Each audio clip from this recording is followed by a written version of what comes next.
আসসালামু আলাইকুম। আজকের ক্লাসে তোমাদেরকে স্বাগতম। তো আজকে আমরা শুরু করব সম্পূর্ণ নতুন একটা টপিক, সেটা হচ্ছে টিস্যু। একটা পেশির কথা চিন্তা করি, একটা পেশি বা মাসল। আমাদের হাতে পেশি আছে, এ তো আমরা জানি, হাতে পায়ে এরকম অনেক জায়গাতেই আমাদের পেশি আছে বা মাসল আছে। তো এই মাসল বা পেশিতে কি একটা কোষ থাকে? অবশ্যই না। এই মাসল বা পেশিতে কি একাধিক কোষ থাকে, অনেকগুলা কোষ থাকে। তো এই মাসেল বা পেশির একাধিক কোষ থাকা সত্ত্বেও তারা কিন্তু একটা কাজই করে। কি কাজ করে? তুমি যে হাতকে বাঁকাচ্ছ, আবার সোজা করতেছো, এই কাজ কেন করতে পারতেছো? এই মাসেলের জন্য, তাই না? হাতের মাসেলের জন্য তুমি কি হাতকে বাঁকা করতে পারতেছো, তাই না? আবার হাতকে সোজা করতে পারতেছো। তো এই মাসেলে একাধিক কোষ থাকা সত্ত্বেও তাদের কাজ কিন্তু একই। দেখো তো, এখানে একটু দেখো তো, এটা হচ্ছে এক ধরনের মাসল সেল। দেখো তো কয়টা সেল আছে? 1 2 3 4 5 6 7 8 9 10। 10টা সেল কিন্তু কি দেখতে একদম একই রকম, তাই না? 10টা সেল দেখতে একদম একই রকম এবং কি তারা একই কাজই করতেছে। এইটুকু তো ক্লিয়ার। আবার এখানে দেখো তো, মাঝখানে আরেকটা সেল, আরেকটা টিস্যু। এই টিস্যু হচ্ছে তোমার থাকে হৃৎপিণ্ডে। তো এই হৃৎপিণ্ডের সেলগুলা দেখো তো, এই যে সেলগুলা কি সেম এবং তারা একই কাজ করতেছে। সেটা হচ্ছে তোমার হার্টকে পাম্প করতেছে। একবার সংকুচিত হচ্ছে, একবার প্রসারিত হচ্ছে, একবার সংকুচিত হচ্ছে, একবার প্রসারিত হচ্ছে। এটা হচ্ছে এই হার্টের মাসেলের কাজ। কিন্তু দেখো তো, হার্টের মাসেলে কি একটা কোষ থাকে? না, হার্টের মাসেলে কি অনেকগুলা কোষ থাকে এবং সবগুলা কোষ কি একই কাজ করতেছে। আবার এখানে আছে স্মুথ মাসেল। স্মুথ মাসেলের ক্ষেত্রে দেখো তো অনেকগুলা কোষ আছে এবং তারা দেখতে একই রকম এবং কি তারা একই কাজ করতেছে। বুঝতে পারছো? আবার এখানে আসো তো, নিচে নিচে হচ্ছে এটা রক্ত। রক্তের মধ্যে সেল দেখতেছো কি এক ধরনের সেল? না, এই লালগুলা দেখতেছো, লালগুলা। আবার সাদা দেখতেছো, আবার ভিতরে ভিতরে কি তরল কিছু পদার্থ আছে। দেখো এখানে কিন্তু একই ধরনের সেল না, কিন্তু একই ধরনের সেল না হলেও তারা কিন্তু একে অপরকে সাহায্য করে একই ধরনের কাজ করতেছে। প্রথম উদাহরণটা ক্লিয়ার যে, প্রথম উদাহরণ কি ছিল? পেশি। পেশিতে কি একাধিক কোষ থাকে এবং সবগুলা কোষ একই রকম দেখতে এবং কি তারা একই কাজই করতেছে। বাট প্রথম উদাহরণ থেকে দ্বিতীয় উদাহরণের পার্থক্যটা কি? দ্বিতীয় উদাহরণও সেম প্রথম উদাহরণের মতন, যে তারা একই কাজই করতেছে। এই ব্লাড কি, এই ব্লাড, এই ব্লাডের মধ্যে একাধিক কোষ থাকা সত্ত্বেও, মানে ভিন্ন ভিন্ন ধরনের কোষ থাকা সত্ত্বেও, এই ব্লাড কি একই কাজই করতেছে। এই ব্লাডের সব কোষগুলো মিলে একই কাজই করতেছে। সো প্রথম উদাহরণ আর দ্বিতীয় উদাহরণের মধ্যে পার্থক্য হচ্ছে, প্রথম উদাহরণে সব কোষ সেম এবং সবাই কি কাজ করতেছে, কিন্তু দ্বিতীয় উদাহরণে কি সব কোষ সেম না বাট একই কাজ করতেছে। এই যে বিভিন্ন কোষ একত্রিত হয়ে একই কাজ করতেছে, এই সব কোষগুলোকে একত্রে বলে টিস্যু। এই সবগুলোকে তুমি একত্রে কি বলতে পারো? টিস্যু। এই সবগুলোকে একত্রে তুমি কি বলতে পারো? টিস্যু। কেন? তারা একাধিক কোষ একসাথে আছে এবং একই কাজ করতেছে, এদেরকে কি বলতে পারো? টিস্যু। এবং এই ব্লাডকেও তুমি কি বলতে পারো? টিস্যু। কারণ কি? তারা অনেকগুলা কোষ একত্রিত হয়ে একই কাজ করতেছে। এখন কোষগুলা কি ভিন্ন ভিন্ন নাকি একই, এটা কিন্তু ম্যাটার করতেছে না। ম্যাটার কি করতেছে? ম্যাটার করতেছে যে একাধিক কোষ একই কাজ করতেছে কিনা, এটাই হচ্ছে ম্যাটার করতেছে। এখন বলতে পারো যে ভাই, একাধিক কোষ একই কাজ করতেছে মানলাম, কিন্তু ভিন্ন ভিন্ন কোষ একই কাজ করতেছে, জিনিসটা কীরকম? জিনিসটা একটু খেয়াল করো। আমি তোমাদেরকে একটা উদাহরণ দিই। সেটা হচ্ছে, ধরো এই বিল্ডিংটা হচ্ছে বানাবা, একটা বিল্ডিং, হ্যাঁ, বিল্ডিং। বিল্ডিংয়ের নাম কি? থাক, বিল্ডিংয়ের নামটা আমার দিলাম না। এই বিল্ডিংটা বানানোর জন্য 15 জন ব্যক্তিকে নিয়োগ দেওয়া হইলো। কতজন ব্যক্তি? 15 জন ব্যক্তিকে নিয়োগ দেওয়া হইলো।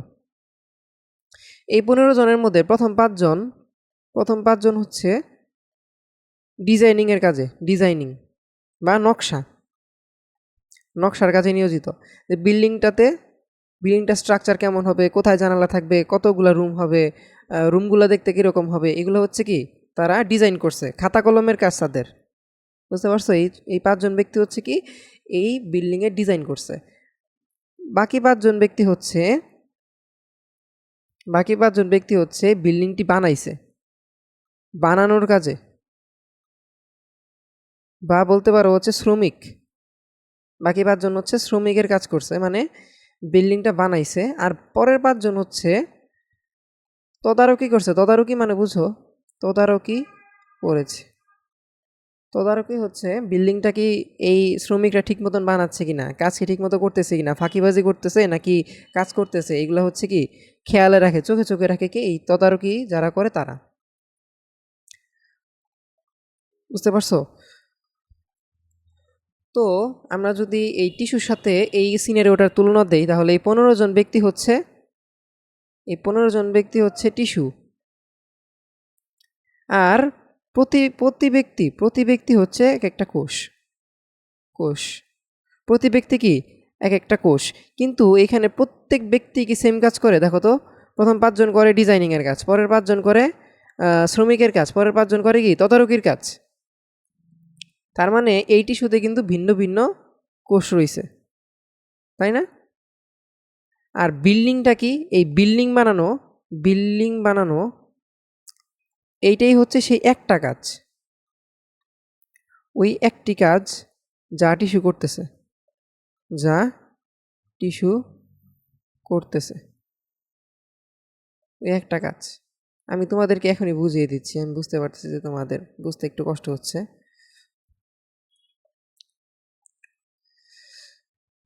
কোষ টিস্যুর কথা বাদ দাও, এখন আসো হচ্ছে বিল্ডিং বানানোর কথা। দেখো, 15জন ব্যক্তি, প্রথম 5জন এক কাজ করে, দ্বিতীয় 5জন আরেক কাজ করে, তৃতীয় 5জন আরেক কাজ করে। কিন্তু এই 3জন কিন্তু আলটিমেটলি একটা উদ্দেশ্যেই কাজ করতেছে, সেটা হচ্ছে বিল্ডিং বানানো।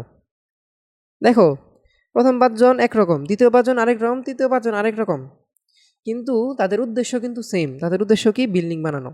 দেখো তো, যদি শুধু প্রথম 5জন থাকতো, দ্বিতীয় 10জন না থাকতো, যদি শুধুমাত্র ডিজাইনিংয়ের লোক থাকতো, তাহলে কি বিল্ডিং বানানো হইতো না? আবার শুধু যদি প্রথম মাঝখানের 5জন থাকতো, এই 5জন আর এই 5জন না থাকতো, তাহলে কি এই শুধু 5জন শ্রমিক দিয়ে কি বিল্ডিং বানানো হয়ে যাইতো? কখনোই না। আবার শুধু যদি তদারকি করার মানুষ থাকতো, তাইলে শ্রমিক আর শুধু তদারকি করে কি লাভ? এই বিল্ডিং বানানো কি হবে? কখনোই হবে না। তার মানে কি এই 15জন ব্যক্তিরই থাকতে হবে এই বিল্ডিং বানানোর জন্য। যদিও বা 15জন ব্যক্তি কি আলাদা আলাদা, তাদের কাজ আলাদা আলাদা, তবুও তারা 15জন মিলে কি এই বিল্ডিংটা বানাতে সক্ষম। তার মানে একটা টিস্যুতে সবার একই কাজ করতে হবে, একটা টিস্যুতে সব কোষের একই রকম হইতে হবে এবং একই কাজ করতে হবে, তার কোনো মানে নাই। টিস্যু হওয়ার শর্ত কি? টিস্যু হওয়ার শর্ত হচ্ছে অনেকগুলা কোষ একসাথে থাকবে এবং তারা একই উদ্দেশ্যে কাজ করবে। ঠিক সেম এই বিল্ডিং বানানোর মতন। 15জন ব্যক্তি সেম না, কিন্তু 15জন ব্যক্তি মিলে কাজ করতেছে এবং একই উদ্দেশ্যে কাজ করতেছে। দেখো, এই রক্তকণিকার ক্ষেত্রে খেয়াল করো তো, এই রক্তকণিকার সবগুলা কণিকা কিন্তু এক না। সাদা সাদা আমরা কিছু কণিকা দেখতেছি, এগুলা হচ্ছে হোয়াইট ব্লাড সেল এবং লালগুলা হচ্ছে রেড ব্লাড সেল। তার মানে রক্ত কিন্তু অনেকগুলা সেলের সমন্বয় তৈরি বা অনেকগুলা কোষের সমন্বয় তৈরি, কিন্তু প্রত্যেকটা কোষ কি এক না, বিভিন্ন ধরনের সেল আছে, এখানে বিভিন্ন ধরনের কোষ আছে। এক এক কোষ এক এক ধরনের কাজ করলেও আলটিমেটলি তাদের উদ্দেশ্য কিন্তু সেম। যেমনটাই বিল্ডিং বানানোর মতন, তাদের উদ্দেশ্য কি? পরিবহনের কাজে সাহায্য করা। ব্লাডের উদ্দেশ্য কি? পরিবহনের কাজে সাহায্য করা। সাপোজ তোমাকে একটা ছোট্ট উদাহরণ দেই, এই লাল যে সেলগুলো দেখতেছো না, এই সেলগুলো যেন কি করে? শুধুমাত্র অক্সিজেন ক্যাচ করে। তুমি যে ফুসফুসের মাধ্যমে অক্সিজেন গ্রহণ করো, এই অক্সিজেনটা কি সব সেলে ছড়ায় যায় না? এই সব সেলে ছড়ায় যায় কিভাবে? এই ব্লাডের মাধ্যমে। ধরো তোমার ফুসফুস থেকে এই লাল রেড ব্লাড সেলটা অক্সিজেন ক্যাচ করলো, অক্সিজেন ধরলো, অক্সিজেন গ্রহণ করলো, কিন্তু তার তো কোষ পর্যন্ত পৌঁছাইতে হবে। এই রেড ব্লাড সেলের এই লাল সেলগুলোর কিন্তু সামর্থ্য নাই যে সেল পর্যন্ত পৌঁছানোর, যদি না এই ব্লাডের মধ্যে একটা ফ্লুইড আছে, সেটা হচ্ছে প্লাজমা। সেটা হচ্ছে তোমার প্লাজমা। এই প্লাজমা যদি না থাকতো, তাহলে কিন্তু এই রেড ব্লাড সেল ভেসে ভেসে কোষ পর্যন্ত তো যাইতে পারতো না, বুঝতে পারছো?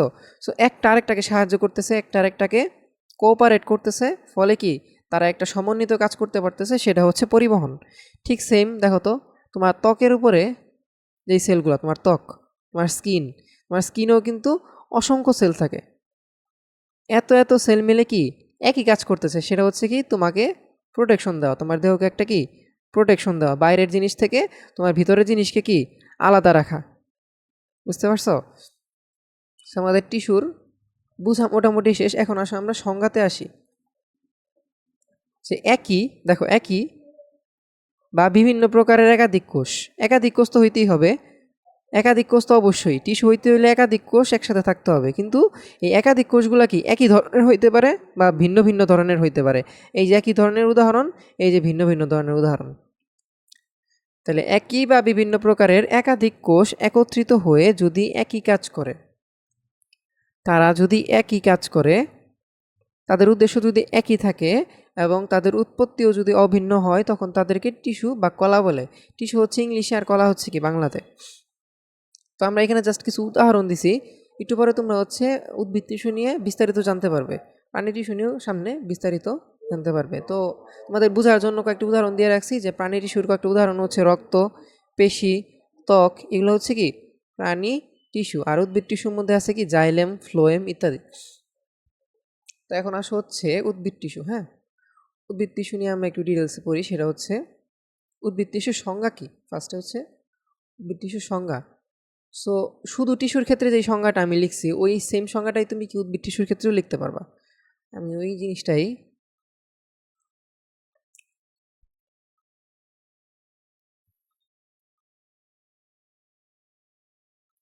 তুমি যদি জাস্ট এখানে উদ্ভিদ কোষ লিখা দাও, একাধিক উদ্ভিদ কোষ, আর এখানে জাস্ট লিখে দিবা উদ্ভিদ টিস্যু, ঠিক আছে? তো এখানে আসা হচ্ছে উদ্ভিদ টিস্যু কয় ধরনের? উদ্ভিদ টিস্যু দুই ধরনের।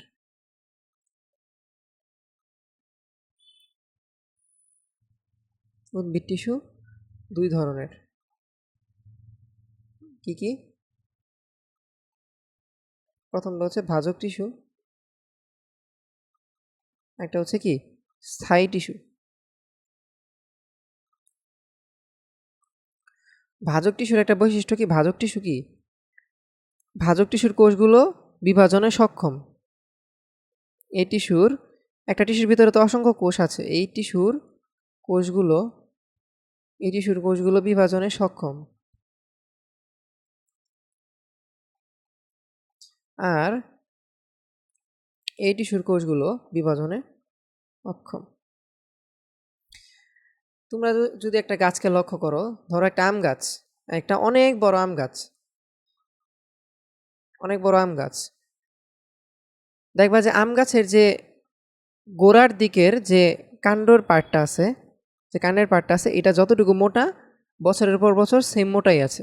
মানে এটা আর বাড়তেছেও না কমতেছেও না, মানে কমবে তো নাই, মানে আর বড় হচ্ছে না। তার মানে কি বড় না হওয়া মানে কি, বা মোটা না হওয়ার মানে কি, এই পার্টটা বিভাজন আর হচ্ছে না, মানে বিভাজিত আর হচ্ছে না।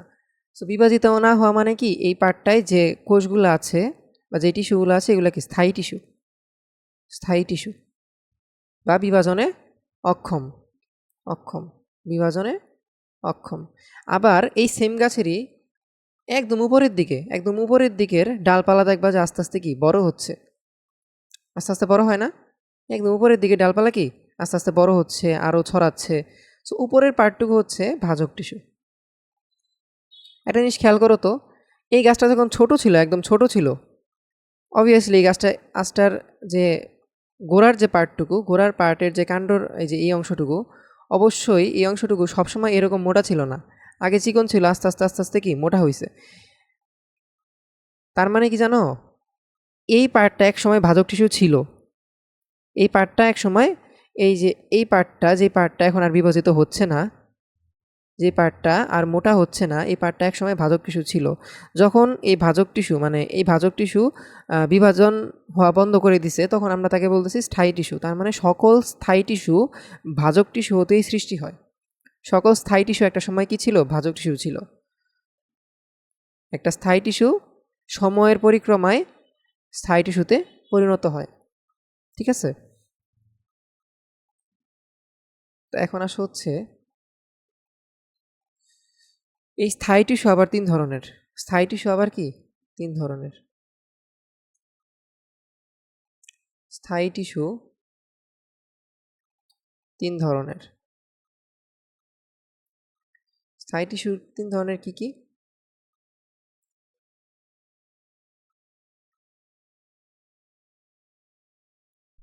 এক নম্বর হচ্ছে সরল টিস্যু,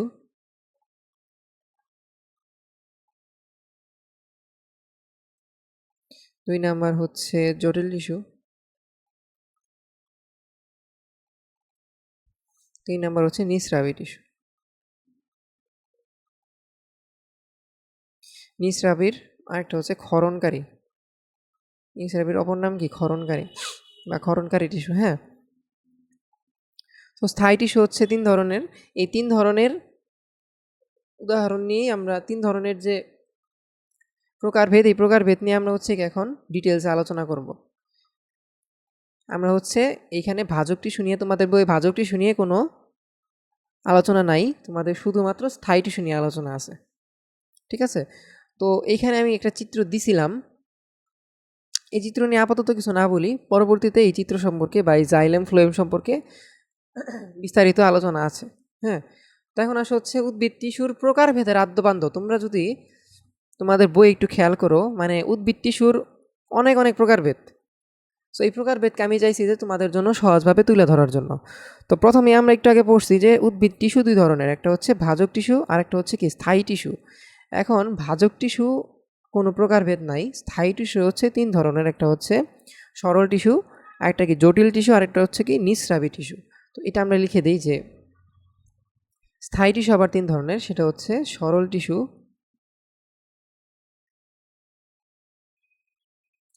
জটিল টিস্যু আর নিঃস্রাবী টিস্যু বা ক্ষরণকারী টিস্যু।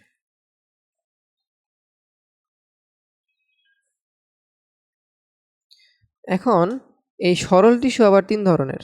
এই সরল টিস্যু আবার কয় ধরনের? ৩ ধরনের। কি, কি? প্যারেনকাইমা,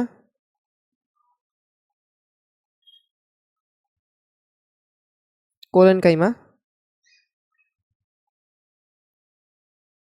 আর এটা কি? স্ক্লেরেনকাইমা।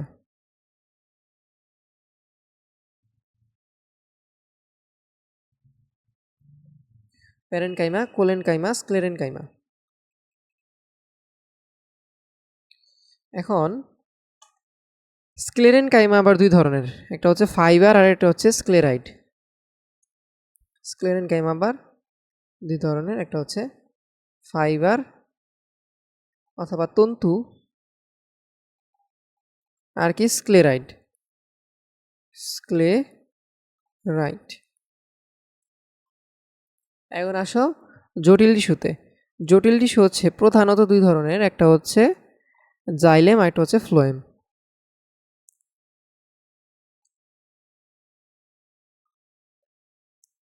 জাইলেম, একটা কি ফ্লোয়েম। এখন এই জাইলেম আবার ২ ধরনের। ২ ধরনের, একটা হচ্ছে প্রাথমিক ও গৌণ জাইলেম।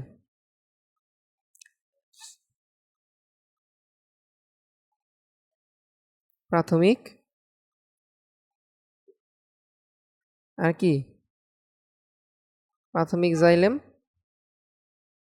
একটা হচ্ছে কি গৌণ জাইলেম। এই প্রাথমিক জাইলেম একটু নিচে লিখে দিই এই পার্টটা দ্বারা।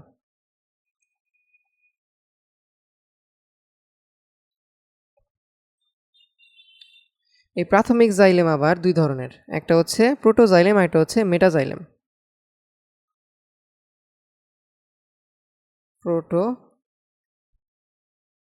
প্রোটোজাইলেম আর একটা হচ্ছে মেটাজাইলেম।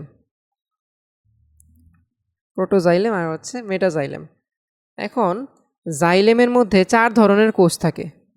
জাইলেমের মধ্যে কি ৪ ধরনের কোষ থাকে। এই ৪ ধরনের কোষ জাইলেমের কোনো প্রকারভেদ না। জাইলেমের কোনো কি প্রকারভেদ না। এখন ফ্লোয়েমের কোনো প্রকারভেদ নাই, বাট ফ্লোয়েমের মধ্যে 4 ধরনের কোষ আছে। এইগুলো একটু লিখে দিই একই একই জায়গায়, না হলে হচ্ছে তাহলে তোমাদের বুঝতে সুবিধা হবে, যে অন্য কালার দিয়ে লিখে দিই।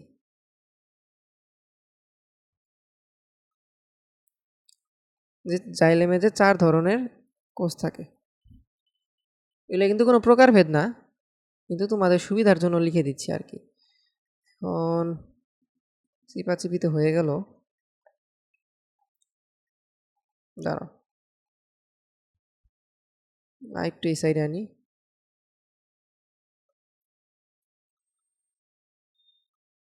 এই পার্টটা একটু এই সাইডে আনি।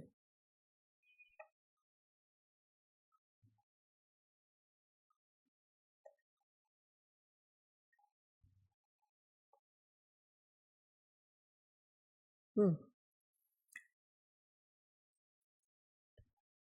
এইখানে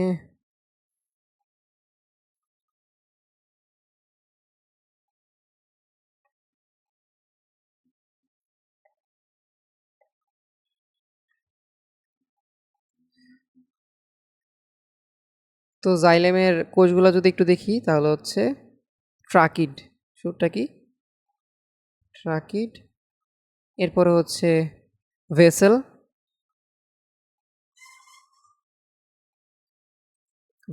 এরপর হচ্ছে জাইলেম প্যারেনকাইমা,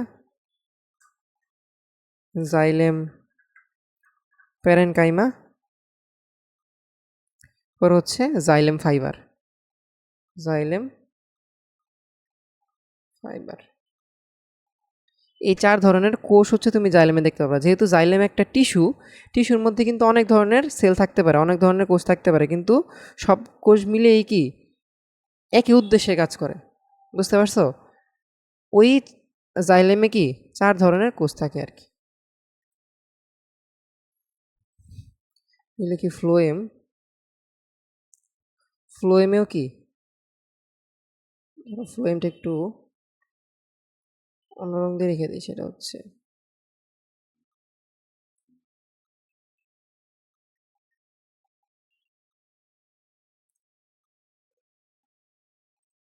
ফ্লোয়েম হচ্ছে সিভনল, সঙ্গী কোষ, ফ্লোয়েম প্যারেনকাইমা,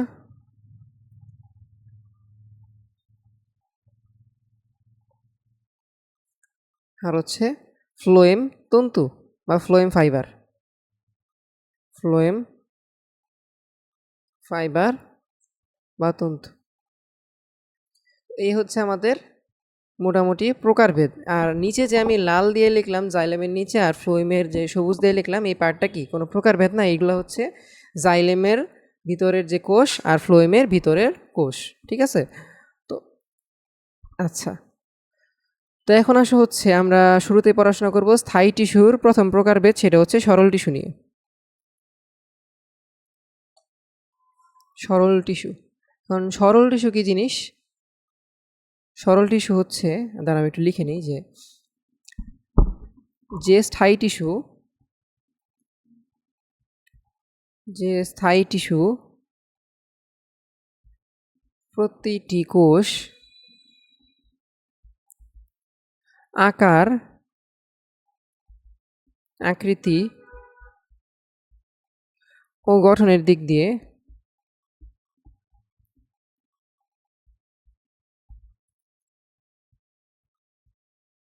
অভিন্ন, তাকে সরল টিস্যু বলে।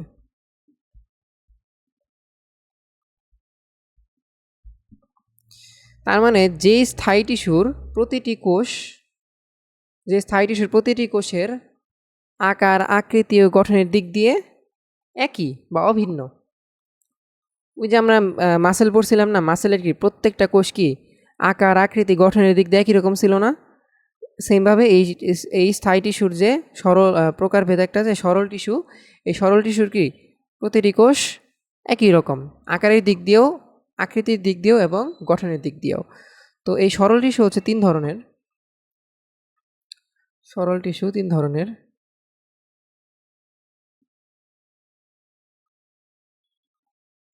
কি কি? এটা হচ্ছে প্যারেনকাইমা,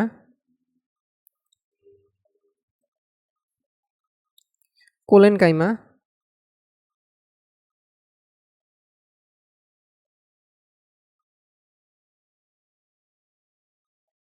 একটা হচ্ছে স্ক্লেরেনকাইমা।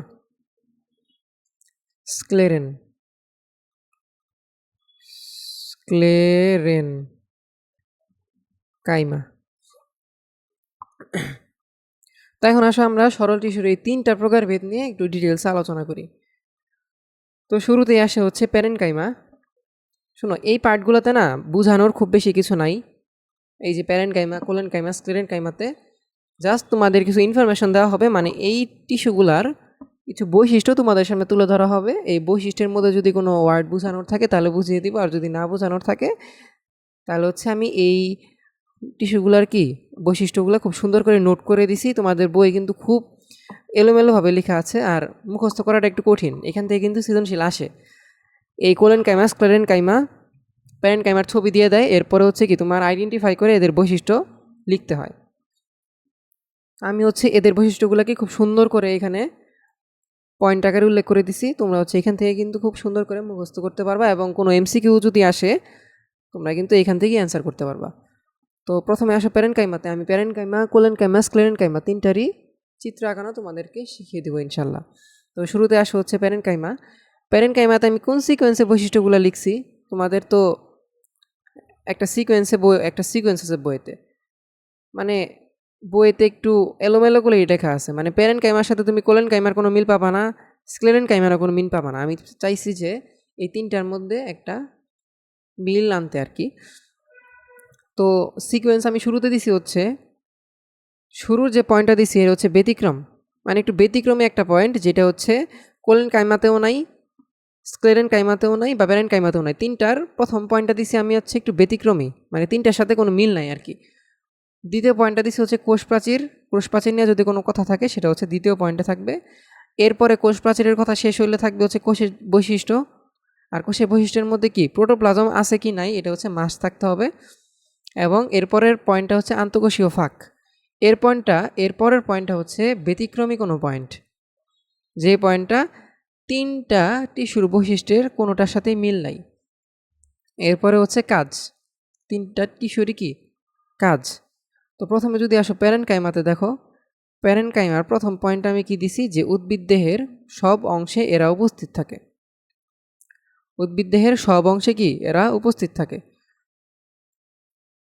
তুমি যে অন্যান্য যত টিস্যু দেখবা সব টিস্যু কিন্তু কি উদ্ভিদ দেহের সব অংশে উপস্থিত থাকবে না, কিছু নির্দিষ্ট অংশে উপস্থিত থাকবে। কিন্তু প্যারেনকাইমা হচ্ছে উদ্ভিদ দেহের সব অংশে উপস্থিত থাকে। তো প্যারেনকাইমার প্রথম পয়েন্টটা দেখতেছো, আর এদিকে দেখো তো কোলেনকাইমার প্রথম পয়েন্ট। কোলেনকাইমার প্রথম পয়েন্ট হচ্ছে এরা বিশেষ ধরনের প্যারেনকাইমা কোষ দিয়ে তৈরি। তার মানে কি প্রথম পয়েন্ট আর এই প্রথম পয়েন্ট কিন্তু এক না, ব্যতিক্রমী 2টা পয়েন্ট আমি লিখলাম আর কি। প্রথম পয়েন্টটা হচ্ছে ব্যতিক্রমী পয়েন্ট। এরপর দ্বিতীয় পয়েন্টে আসো, যে এসব টিস্যুর কোষগুলোর কোষ প্রাচীর, মানে এসব টিস্যু কি অনেকগুলা কোষ দ্বারা তৈরি। এই কোষগুলোর যে কোষ প্রাচীর, এই কোষ প্রাচীরগুলো হচ্ছে পাতলা।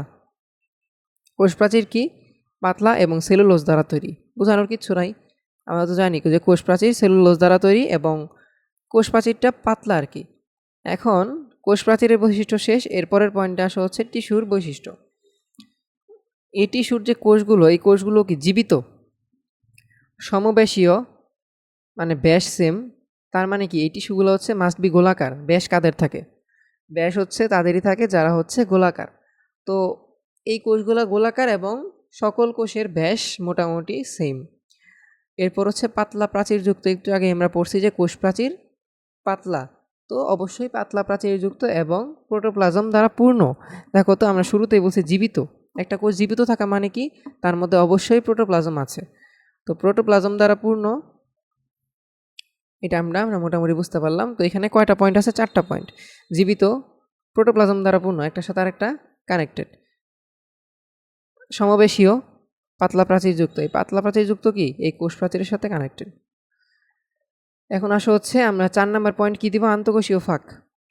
এই টিস্যুতে আন্তঃকোষীয় ফাঁক থাকে। এটার মানে কি? ধরো এটা একটা কোষ, এটা একটা কোষ, এটা একটা কোষ, এটা একটা কোষ। দেখো তো এই কোষের মাঝখানে গ্যাপ আছে না? এই কোষের মাঝখানে এই যে গ্যাপ, এই যে গ্যাপ, এগুলোকে বলা হচ্ছে কি আন্তঃকোষীয় ফাঁক। আন্ত মানে নিজেদের মধ্যে কি ফাঁকা, আন্তঃকোষীয় ফাঁক।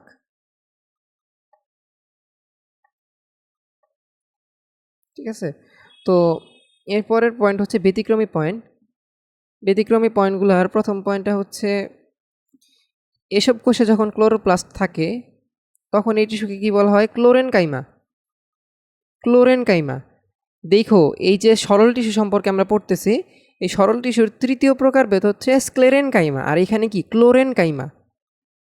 ক্লোরেন জাস্ট শুরুর যে অক্ষরটা আছে, শুরুর অক্ষরে দন্ত স নাই।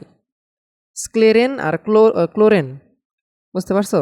একটু সাবধানে পড়ো যে প্যারেন কাইমা কোষে যদি ক্লোরোপ্লাস্ট থাকে তখন প্যারেন কাইমা কোষের একটা স্পেশাল নাম দেওয়া হয়, সেটা হচ্ছে ক্লোরেন কাইমা। আর এই জলজ উদ্ভিদের ক্ষেত্রে জলজ উদ্ভিদের বড় বড় বায়ুকুঠিরযুক্ত প্যারেন কাইমাকে বলা হচ্ছে এরেন কাইমা। জলজ উদ্ভিদের মধ্যে যে প্যারেন কাইমাগুলো থাকে, জলজ অনেক উদ্ভিদ থাকে না, যেই সব উদ্ভিদ পানিতে জন্মায়, এই উদ্ভিদের ক্ষেত্রে যে প্যারেন কাইমা থাকে সেই প্যারেন কাইমার মধ্যে কি বড় বড় বায়ুকুঠুরি থাকে। প্যারেন কাইমা টিস্যুর মধ্যে অনেক বড় বড় বায়ুকুঠুরি থাকে। তখন এই সব প্যারেন কাইমা কোষের স্পেশাল একটা নাম দেওয়া হয়, সে নাম হচ্ছে এরেন কাইমা। যেসব প্যারেন কাইমা কোষে বড় বড় বায়ুকুঠুরি থাকে তাদেরকে বলা হয় এরেন কাইমা। এখন আসো হচ্ছে প্যারেন কাইমা টিস্যুর কাজ। প্যারেন কাইমা টিস্যুর হচ্ছে চারটা কাজ। চারটা কাজ কি? দেহ গঠন করা, দেহ গঠন। আমি কি হলুদ কালার দিয়ে লিখে দিছি? তাহলে এখানে লিখে দিই হচ্ছে সবুজ দিয়ে। দেহ গঠন করা, এরপর হচ্ছে খাদ্য প্রস্তুত করা,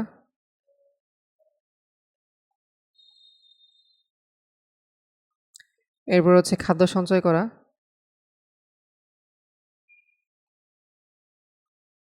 এরপর হচ্ছে খাদ্যদ্রব্য পরিবহন করা।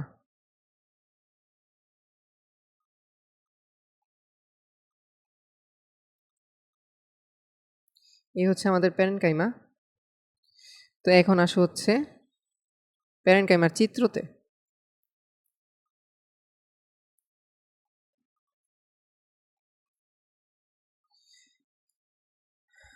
প্যারেনকাইমার চিত্র আঁকাইতে হলে শুরুতে তুমি একটা গোল দিবা, খুবই সহজ। প্যারেনকাইমার চিত্র খুবই সহজ, জাস্ট একটা গোল দাও।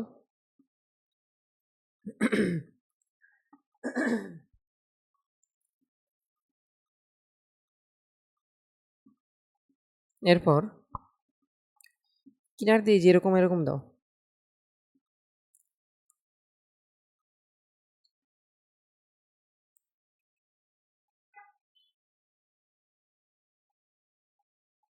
লাগায়ও দিতে পারো, আবার আলাদা আলাদাও দিতে পারো।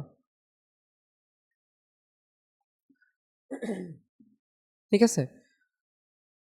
তো এখন হচ্ছে ভিতরের গুলা দিয়ে দাও, যে ভিতরে এরকম গোল গোল দাও। সহজ, এই শেষ।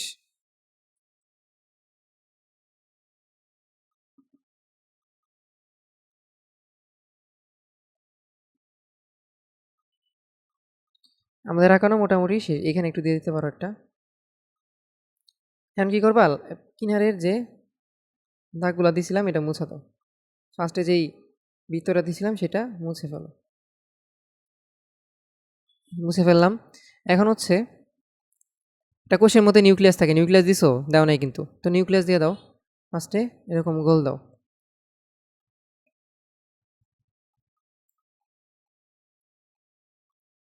এইগুলোর মধ্যে জাস্ট একটা করে ফোড়া দিয়ে দাও।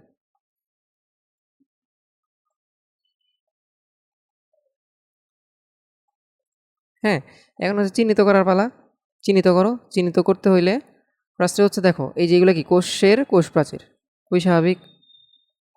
কোষ প্রাচীর, তাই না? এরপর আসে হচ্ছে নিউক্লিয়াস। নিউক্লিয়াস নিউক্লিয়াস এরপর আসে হচ্ছে সাইটোপ্লাজম। আচ্ছা, সাইটোপ্লাজমের জন্য তুমি করে দিতে পারো, ডট ডট দিয়ে দিতে পারো বোঝানোর জন্য।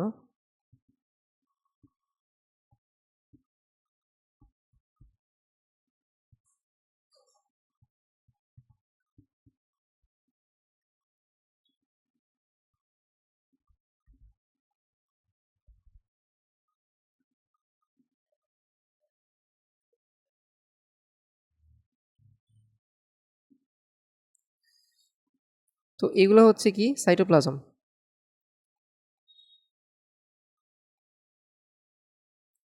সাইটোপ্লাজম। আর এই যে ফাঁকা যে অংশটুকু আমরা একটু আগে পড়ছিলাম না, এগুলো হচ্ছে আন্তঃকোষীয় ফাঁক। আন্তঃকোষীয় ফাঁক। তো এই চিত্র কি? এই চিত্র হচ্ছে প্যারেনকাইমা। এটা কিন্তু লিখতেই হবে, এই যে পার্টটা না নিচে চিত্রের এই পার্টটা না লিখলে কিন্তু নাম্বার দিবে না। প্যারেনকাইমা। এখন আসা হচ্ছে কোলেনকাইমাতে। কোলেনকাইমাতেও সেম সিকোয়েন্স। ফার্স্ট একটা ব্যতিক্রমী একটা কিছু, যে এরা বিশেষ ধরনের প্যারেনকাইমা কোষ দিয়ে তৈরি। দেখো এই কোলেনকাইমা টিস্যু হচ্ছে কি, প্যারেনকাইমাতে যে কোষগুলো ছিল প্রায় সেম ধরনের কোষই, বাট একটু ডিফারেন্ট, একটু বিশেষ ধরনের, বুঝতে পারছো? প্যারেনকাইমা টিস্যুতে যে কোষগুলো ছিল, কোলেনকাইমাতে প্রায় সেম ধরনের টিস্যুগুলাই থাকে, কিন্তু একটু ডিফারেন্ট বা একটু স্পেশাল, বুঝতে পারছো? এখন এরপরে হচ্ছে কোষ প্রাচীরের বৈশিষ্ট্যের মধ্যে আসো, যে কোষ প্রাচীরের বৈশিষ্ট্য কি? সেলুলোজ ও পেকটিন জমা হয় কোষ প্রাচীরে। কি জমা হয়? এই টিস্যুর কোষগুলোতে যে কোষ প্রাচীর থাকে, এই কোষ প্রাচীরে কি সেলুলোজ ও পেকটিন জমা হয়। দেখো কোষ প্রাচীর নিজে কিন্তু সেলুলোজ দ্বারা তৈরি, কিন্তু তৈরি হওয়ার পরও কি হয়? সেলুলোজ আরও জমা হইতে থাকে, পেকটিন আরও জমা হইতে থাকে। তো কোনো কিছু যদি জমা হইতে থাকে, তার মানে কি সেটা মোটা হইতে থাকে, স্তূপ হইতে থাকে। স্তূপ হইলে কি হবে? মোটা হবে না আস্তে আস্তে। ফলে কোষ প্রাচীর মোটা বা পুরু হয়, বুঝতে পারছো? সেলুলোজ ও পেকটিন জমা হওয়ার কারণে কি কোষ প্রাচীর মোটা ও পুরু হয়। এখন এই টিস্যুর কোষগুলো, এখন আসা হচ্ছে কোষগুলার বৈশিষ্ট্য নিয়ে। এই টিস্যুর কোষগুলো কি জীবিত বা সজীব? প্যারেনকাইমার ক্ষেত্রে কি ছিল? জীবিত বা সজীব। যেহেতু এই টিস্যু প্যারেনকাইমা কোষ দ্বারা তৈরি, মানে বিশেষ ধরনের প্যারেনকাইমা কোষ দ্বারা তৈরি, তাহলে অবশ্যই কি সজীবই থাকার কথা বা জীবিতই থাকার কথা। তো এটা তো বুঝলাম। জীবিত বা সজীব যেহেতু, তার মানে কি প্রোটোপ্লাজম দ্বারা পূর্ণ অবশ্যই কোষগুলা। এই যে প্রোটোপ্লাজম দ্বারা পূর্ণ, জীবিত বা সজীব, প্রোটোপ্লাজম দ্বারা পূর্ণ। এর মাঝখানে আরও দুইটা পয়েন্ট আছে, তার মধ্যে পুরুর প্রাচীরযুক্ত, সেটা তো একটু আগেই বললাম। একটা নতুন পয়েন্ট, সেটা হচ্ছে লম্বাটে। বুঝতে পারছো? মুখস্থ করা কিন্তু খুবই ইজি।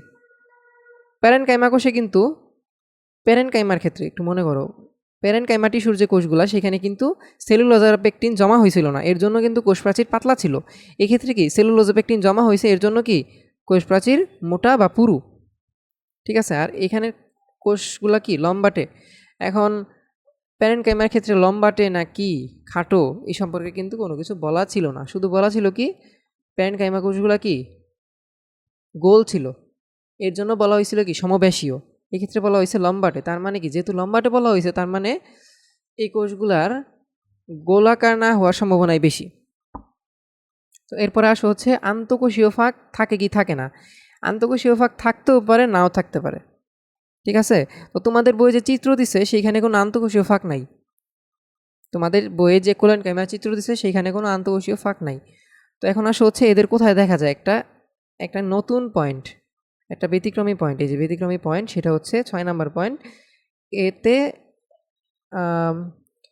এই কোলেনকাইমা টিস্যু কোথায় কোথায় পাওয়া যায়, সেটা হচ্ছে পাতার শিরাতে পাওয়া যায় আর পাতার বৃন্ততে পাওয়া যায়। পাতার বৃন্তকে কি বলে? পত্রবৃন্ত।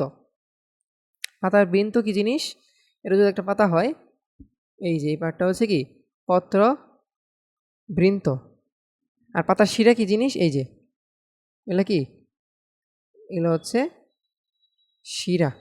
এইসব স্থানে কি পাওয়া যায়? এই কোলেনকাইমা টিস্যুগুলো পাওয়া যায়। আর প্যারেনকাইমা টিস্যু কই পাওয়া যায়? সম্পূর্ণ উদ্ভিদদেহে তুমি কোলেনকাইমা টিস্যু দেখতে পারবা। এখন হচ্ছে কি এদের কাজ হচ্ছে 3টা। তো প্রথম কাজ কি? প্রথম কাজ হচ্ছে খাদ্য প্রস্তুত করা। এরপর হচ্ছে কুমড়া ও দন্তকলসের কাণ্ডে দৃঢ়তা প্রদান করা। এরপর হচ্ছে আরেকটা হচ্ছে উদ্ভিদ দেহে দৃঢ়তা প্রদান করা, এটা হচ্ছে আগে লিখে দিই। হ্যাঁ,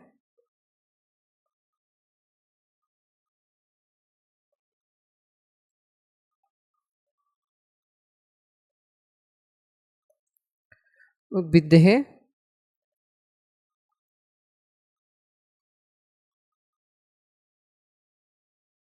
প্রদান করা। এখন দেখো দ্বিতীয় পয়েন্ট আর তৃতীয় পয়েন্ট কিন্তু মোটামুটি সেম, যে উদ্ভিদ দেহে দৃঢ়তা প্রদান করা আর কুমড়া ও দন্তকলসের কাণ্ডে দৃঢ়তা প্রদান করা। জাস্ট নিচেরটাকে একটা উদাহরণ, কিন্তু এই উদাহরণটা কেন দেওয়া হইলো? দেখো কিছু কিছু কাণ্ড আছে না যে একদম নড়বড়ে, যেমন কুমড়ার তো গাছ তোমরা দেখছো, কুমড়ার গাছ কি কোনো একটা চালা দিয়ে হচ্ছে কুমড়ার গাছ বুনতে হয় আর কি, বা কুমড়ার গাছ কি একদম মাটির সাথে মিশে থাকে, মানে মাটির উপর দিয়ে থাকে, তাহলে কুমড়ার কাণ্ডগুলা কিন্তু ভালো নড়বড়ে। সো এই যে নড়বড়ে কাণ্ডগুলা বা যে কচি বা নমনীয় কাণ্ড, এই নমনীয় কাণ্ডে কি দৃঢ়তা প্রদান করে এই কোলেন কাইমা টিস্যু। বুঝতে পারছো? কচি ও নমনীয় কাণ্ড এগুলা কি? কচি ও নমনীয় কাণ্ড। এখন আসো হচ্ছে এর চিত্রে।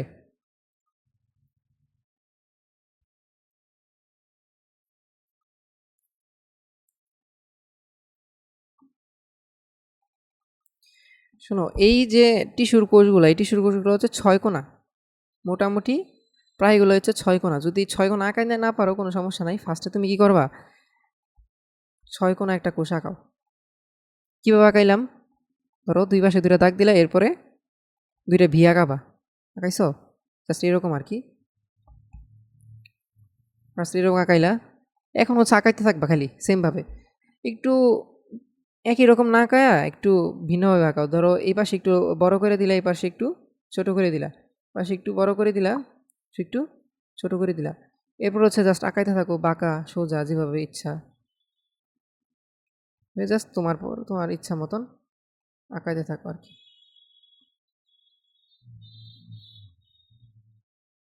আঁকাইতে থাকো।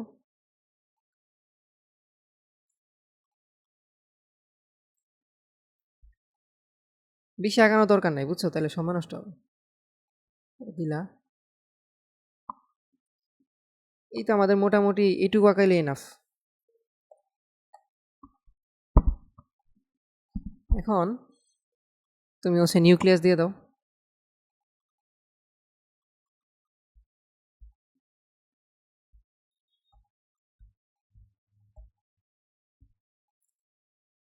এখন জাস্ট সাইটোপ্লাজমটা চিহ্নিত করে দাও, সাইটোপ্লাজম চিহ্নিত করে দাও, সাইটোপ্লাজম।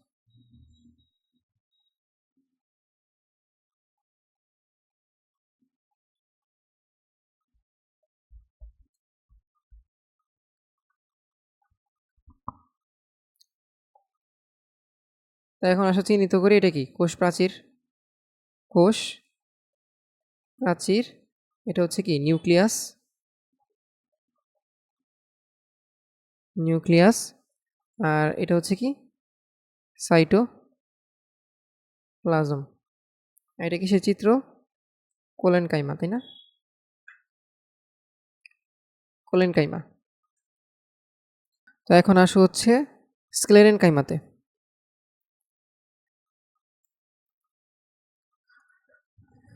তো স্ক্লেরেন কাইমার সংজ্ঞা হচ্ছে তোমাদের বই দেওয়া আছে, যে সেটা হচ্ছে প্রোটোপ্লাজমবিহীন লিগনিনযুক্ত এবং যান্ত্রিক কাজের জন্য নির্দিষ্ট কোষ দিয়ে তৈরি টিস্যুকে স্ক্লেরেন কাইমা বলে।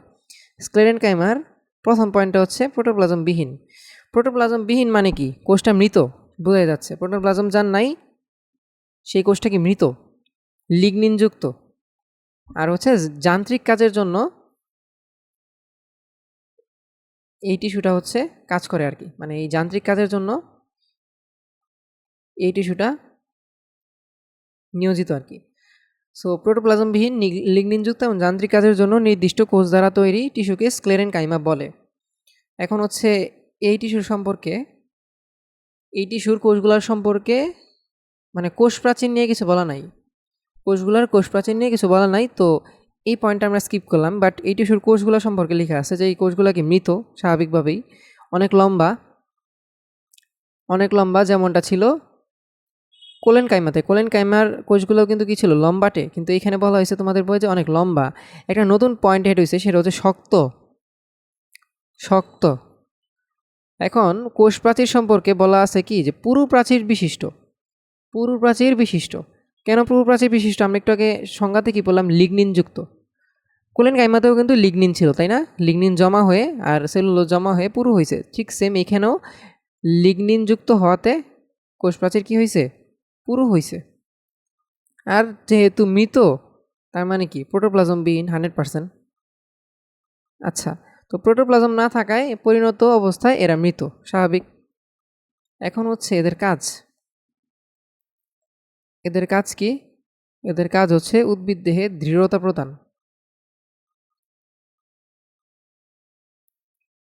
উদ্ভিদ দেহে দৃঢ়তা প্রদান আর পানি ও খনিজ লবণ পরিবহন।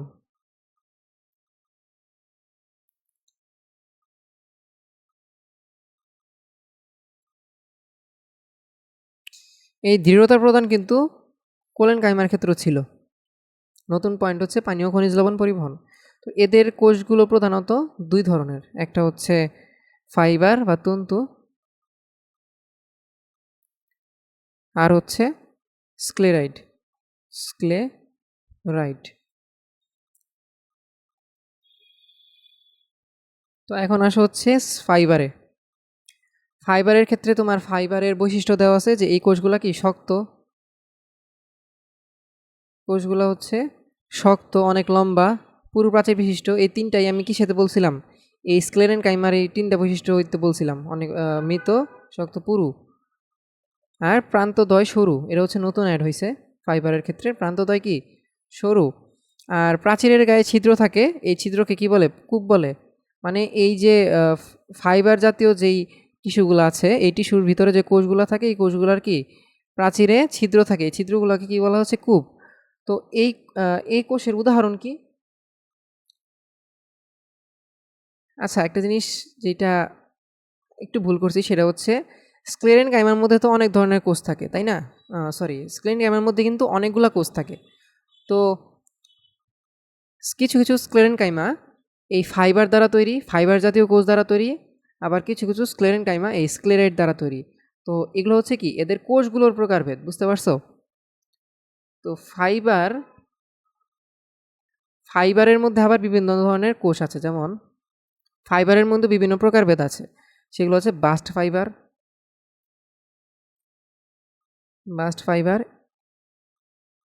সারফেস ফাইবার,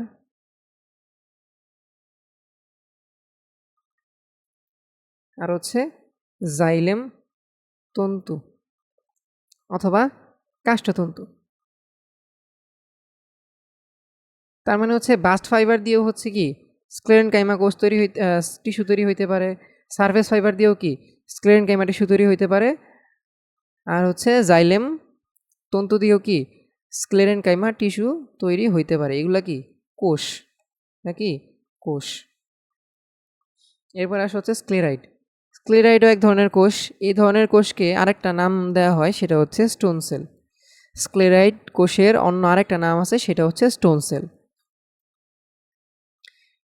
এই স্টোন সেল বা স্ক্লেরাইড কোষের গৌণ প্রাচীর সম্পর্কে কয়েকটা কথা বলা আছে। আমরা হচ্ছে গৌণ প্রাচীর কী জিনিস সেটা হচ্ছে কোষ প্রাচীরে বলছিলাম। তো গৌণ প্রাচীর খুবই শক্ত, পুরু এবং লিগনিনযুক্ত। দেখো, লিগনিনযুক্ত হওয়া মানে তো পুরু, আর পুরু কোষ প্রাচীর হওয়া মানে কি শক্ত। আর এদের কোষ প্রাচীর কি কূপযুক্ত হয়, ঠিক যেমনটা ফাইবারের ক্ষেত্রে। ফাইবারের কোষ প্রাচীরও কি কূপযুক্ত হয়। এখন এইসব কোষগুলোর কিছু বৈশিষ্ট্য এখানে বলা আছে। একটু আগে যে বৈশিষ্ট্য বললাম এটা কিন্তু গৌণ প্রাচীরের বৈশিষ্ট্য, এখন হচ্ছে কোষগুলোর বৈশিষ্ট্য বলা আছে। যে কোষগুলা কি খাটো, সমবেশীয় এবং পুরু প্রাচীরযুক্ত। যেহেতু সমবেশীয়, তার মানে হচ্ছে একটু গোলাকার। স্ক্লেরাইড কোষ কি গোলাকার। আর পুরু প্রাচীরযুক্ত, কারণ লিগনিন আছে, এই যে পুরু বলছি তো। আর হচ্ছে খাটো। পরিণত স্ক্লেরাইড কোষ সাধারণত মৃত থাকে। আমরা পড়ছি না যে স্ক্লেরেন কাইমা হচ্ছে কি মৃত। কারণ স্ক্লেরেনকাইমাতে প্রোটোপ্লাজম থাকে না। তার মানে স্ক্লেরেনকাইমা টিস্যুর যে কোষগুলো আছে যেমন ফাইবার বা স্ক্লেরাইড এরা সবই কি মৃত, এদের মধ্যে কোনো প্রোটোপ্লাজম থাকে না। এখন স্ক্লেরাইড টিস্যু কেন লিখছি, স্ক্লেরাইড কোষ, স্ক্লেরাইড দ্বারা স্ক্লেরাইড কোষযুক্ত টিস্যু লিখি, কোষযুক্ত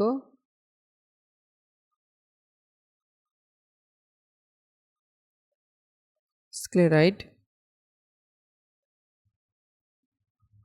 কোষযুক্ত টিস্যু দেখা যায় কোথায় কোথায়, দেখা যায় হচ্ছে শুধুমাত্র নগ্নবীজি ও দ্বিবীজপত্রী উদ্ভিদে। নগ্নবীজি মানে কি, যেসব বীজের চারদিকে কোনো ফলের আবরণ থাকে না। যেমন তুমি যে আম খাও, আমের যে বীজ, এই বীজটা কি আমের যে আম দ্বারা আবৃত না, মানে আমরা যাকে ফল হিসেবে চিনি, এই ফল দ্বারা কিন্তু বীজটা আবৃত। তো এদেরকে বলা হচ্ছে আবৃতবীজি উদ্ভিদ, যে উদ্ভিদের বীজ ফল দ্বারা আবৃত থাকে। আর কিছু কিছু ক্ষেত্রে আছে না যে বীজ মানে একদম বাইরেই থাকে, তাদের বাইরে দিয়ে কোনো আবরণ থাকে না, সেই সব বীজকে বলা হচ্ছে নগ্ন বীজ। এবং যেসব উদ্ভিদের বীজ এরকম নগ্ন অবস্থায় থাকে সেই সব উদ্ভিদকে বলা হচ্ছে নগ্নবীজি উদ্ভিদ। হ্যাঁ, আর দ্বিবীজপত্রী উদ্ভিদ কি, দ্বিবীজপত্রী উদ্ভিদ হচ্ছে আবৃতবীজি উদ্ভিদই, মানে এসব উদ্ভিদের বীজ হচ্ছে কি ফল দ্বারা আবৃত থাকে। কিন্তু দ্বিবীজপত্রী উদ্ভিদ হচ্ছে আবৃতবীজি উদ্ভিদেরই একটা প্রকারভেদ, যে উদ্ভিদের বীজ দুই ভাগে ভাগ করা যায়, যেমন তুমি যদি ছোলা দেখো, ছোলা কিন্তু তুমি মাঝখান থেকে চাপ দিলে দুই ভাগে ভাগ হবে, তাই না? ছোলা কিন্তু একটা বীজ, এই ছোলার বীজ তুমি যদি মাঝখান থেকে চাপ দাও দেখবা কি দুই ভাগে ভাগ হয়ে যাবে। তো এই বীজটা কি দ্বিবীজ। সো এইসব বীজকে বলা হচ্ছে দ্বিবীজপত্র। হ্যাঁ, এখন নগ্নবীজি ও দ্বিবীজপত্রী উদ্ভিদের কর্টেক্স, ফল ও বীজত্বকে কি এই স্ক্লেরাইড কোষযুক্ত টিস্যু দেখা যায়। কোন দুইটা উদ্ভিদে দেখা যায়? শুধুমাত্র নগ্নবীজি ও দ্বিবীজপত্রী উদ্ভিদে দেখা যায়। এবং তাদের উদ্ভিদেও কিছু স্পেসিফিক জায়গায় দেখা যায়, কিছু নির্দিষ্ট জায়গায় দেখা যায়, সেগুলো হচ্ছে কর্টেক্স, ফল, বীজত্বক। এই পার্টটা একটু মুখস্থ রাখবা, খুব ইম্পর্টেন্ট। এখন আসো হচ্ছে স্ক্লেরেনকাইমার চিত্রে।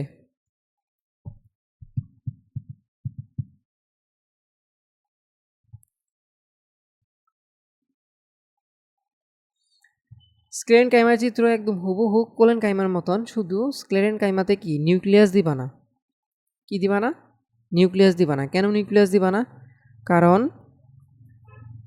কারণ স্ক্লেরেনকাইমা টিস্যুতে প্রোটোপ্লাজম নাই। প্রোটোপ্লাজম মানে কি? প্রোটোপ্লাজম হচ্ছে নিউক্লিয়াস প্লাস সাইটোপ্লাজমিক অঙ্গাণু প্লাস কোষ ঝিল্লি, তাই না? সো এগুলোর কোনোটাই কি এই স্ক্লেরেনকাইমাতে থাকবে না, এবং কি সাইটোপ্লাজম নিজেও থাকবে না।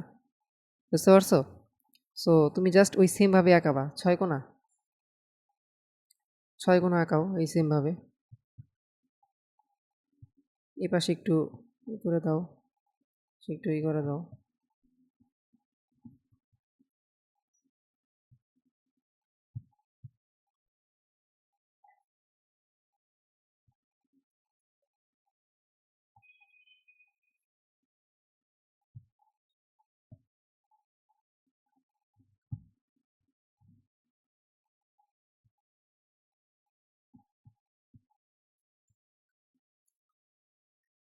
মোটামুটি আমাদের আঁকানো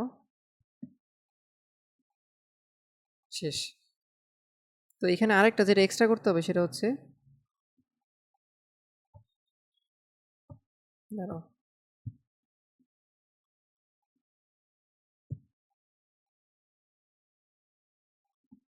এরকম লিনিয়ার করে না, একটু কোনা করে দিলে ভালো। বুঝতে পারছো? এখানে হচ্ছে ডাবল লেয়ার দিবা, জাস্ট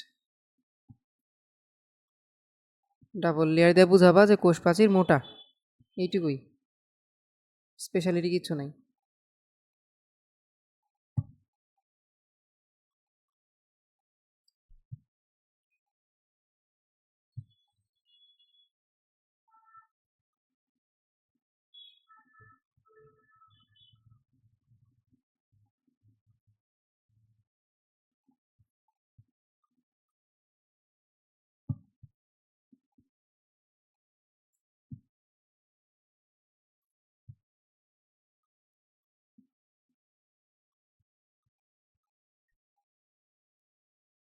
এই হচ্ছে আমাদের স্ক্লেরেন কাইমা। স্ক্লেরেন কাইমাতে তুমি ওই রকম চিহ্নিত করার মতন কিছু নাই, জাস্ট এখানে চিহ্নিত করে দেবা কোষ প্রাচীর, আর লিখে দাও চিত্র স্ক্লেরেন কাইমা।